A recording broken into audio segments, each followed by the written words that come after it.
नमस्कार, जय हिंद, सलाम, स्वागत। एक और अपडेट आया है पीएचडी के एप्लीकेशन फॉर्म या नोटिफिकेशन का रानी दुर्गाबाई विश्वविद्यालय की तरफ से।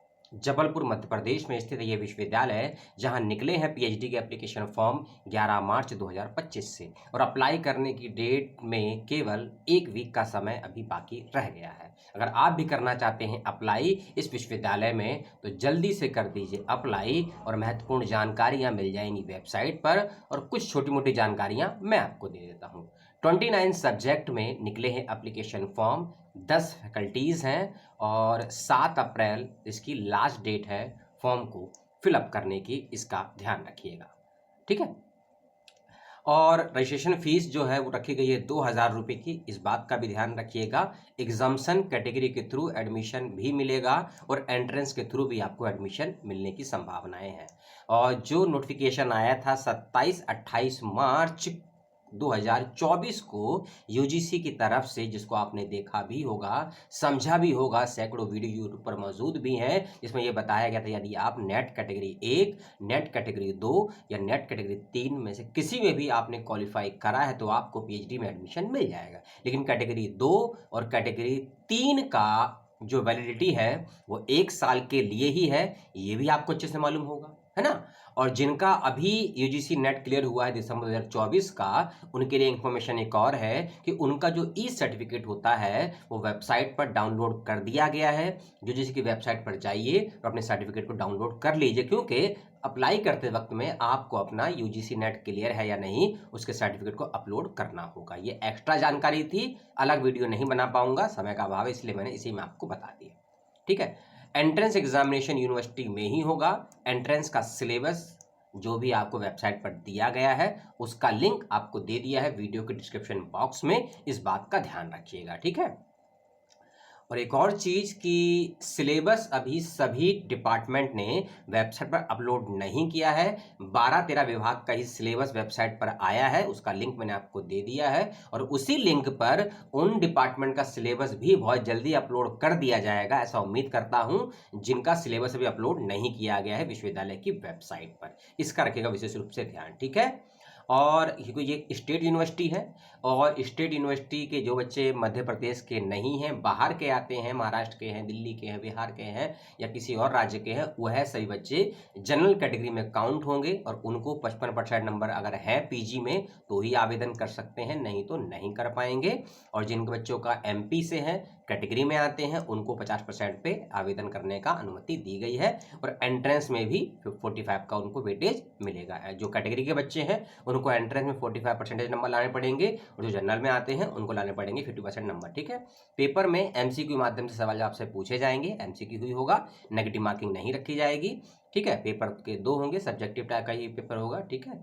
ऑब्जेक्टिव टाइप का पेपर होगा, माफ करिएगा, एमसीक्यू ऐसे जाएंगे।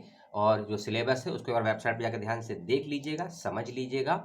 एक और चीज, ये फॉर्म जो भरेंगे आप, फॉर्म को भरने से पहले जो पीएचडी का एप्लीकेशन फॉर्म को भरने का जो ऑर्डिनेंस अध्यादेश होता है जो आता है हर साल हर विश्वविद्यालय की तरफ से, उसको जरा ध्यान से समय निकालकर पढ़ लीजिएगा, उसके बाद ही आवेदन करिएगा कि पीएचडी में एडमिशन लेने की क्या एलिजिबिलिटी है, क्या क्राइटेरिया है स्कॉलरशिप का, क्या क्राइटेरिया है टॉपिक का, क्या क्राइटेरिया है टॉपिक को डिफेंड करने का, और क्या क्राइटेरिया है आपके पीएचडी में जो टॉपिक डिफेंड करने वाली कमेटी बनती है उसमें किसको रखा जाएगा, उसका एलिजिबिलिटी क्राइटेरिया क्या है। और यदि आपको अपने टॉपिक में या गाइड में कुछ परिवर्तन करना है, चेंज करना है कोर्स वर्क के बाद में, उसकी क्या रूल्स एंड रेगुलेशन, ये सारी बातें पीएचडी के ऑर्डिनेंस में दी गई होती है मेरे बच्चों। इसीलिए किसी भी विश्वविद्यालय का फॉर्म यदि आप भरते हैं या भरती हैं तो पीएचडी के ऑर्डिनेंस को जरूर एक बार रीड कर लीजिएगा, समझ लीजिएगा, पढ़ लीजिएगा, उसके बाद ही अप्लाई करेगा। तो बहुत से बच्चे कंप्लेन करते हैं, मेल करते हैं।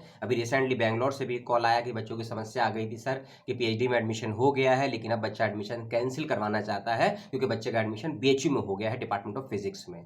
अब वो बच्चे को एडमिशन कैंसिल करने की अनुमति तो दे रही है वो साउथ की यूनिवर्सिटी, लेकिन फीस रिफंड नहीं कर रही है। तो फीस रिफंड ना करने के पीछे क्या लॉजिक होते हैं, क्या क्या इनलॉजिकल बातें होती हैं, इन सब बातों को समझने के लिए मैं आपसे कह रहा हूं बेटा कि ऑर्डिनेंस को जरूर पढ़िए और जरूर समझिए। ठीक है। टॉपिक पर आते हैं, पीएचडी फॉर्म कैसे भरेंगे रानी दुर्गाबाई विश्वविद्यालय का, आप उसका लिंक डिस्क्रिप्शन बॉक्स में दे दिया है। थोड़ी उलझी हुई वेबसाइट है, सारी जानकारी मुख्य वेबसाइट पर नहीं दी गई है। फॉर्म भरने का वेबसाइट अलग है, सिलेबस की वेबसाइट अलग है, और जहां नोटिफिकेशन आते हैं विश्वविद्यालय की तरफ से उसकी वेबसाइट अलग है। तो सभी इंपॉर्टेंट लिंक्स खोज खोज कर डिस्क्रिप्शन बॉक्स में मैंने दे दिए हैं, उनको ध्यान से देख लीजिएगा। एक और ज़रूरी बात, एप्लीकेशन फॉर्म का जो नोटिफिकेशन है जो मैंने आपको दिया है, उसमें आपको मिलेंगे जो 4 पेज का नोटिफिकेशन है, ये 29 सब्जेक्ट है ना, जिसमें आप पीएचडी के लिए एप्लीकेशन फॉर्म मांगे गए हैं, अप्लाई कर सकते हैं। लेकिन जब आप अप्लाई करेंगे एप्लीकेशन फॉर्म पर जाकर, वहां आपको केवल और केवल 10 से 11 डिपार्टमेंट का ही नाम मिलेगा, ठीक है। और हो सकता है जिन डिपार्टमेंट का नाम नहीं है इस एप्लीकेशन पोर्टल पर, उस डिपार्टमेंट में सीट ही ना आई हो, क्योंकि जिस डिपार्टमेंट में कोई भी सीट नहीं है तो ये बिल्कुल लाजमी है बच्चों कि एप्लीकेशन फॉर्म में उस सब्जेक्ट उस डिपार्टमेंट का नाम ना आए। जैसे कि मैं इसमें देख पा रहा हूँ जिन डिपार्टमेंट के नाम है, पढ़ ही देता हूँ एक बार में। Department of education, management, biological science, sociology, Sanskrit, political science, physics और physical education, philosophy, law, history, Hindi, geography, geography, English, economic, chemistry and pharmacy, और journalism, mass communication, math and computer science, इनका ही नाम आ रहा है, बाकी सब्जेक्ट के नाम नहीं आ रहे हैं। तो हो सकता है केवल इसी डिपार्टमेंट में सीटें आई हैं और बाकी डिपार्टमेंट में हो सकता है सीटें बाद में आए, और जब उनमें सीटें यदि आ जाती हैं तो हो सकता है उनके लिंक को भी ओपन कर दिया जाए एप्लीकेशन फॉर्म में। क्योंकि बहुत से बच्चे कह सकते हैं ये कमेंट बॉक्स में कि सर हमारा सब्जेक्ट है जूलॉजी, एनवायरमेंटल साइंस और इलेक्ट्रॉनिक्स है, लेकिन इसका अप्लाई करते वक्त सब्जेक्ट नहीं आया। ये दिक्कत बड़ा जरूर हो सकती है।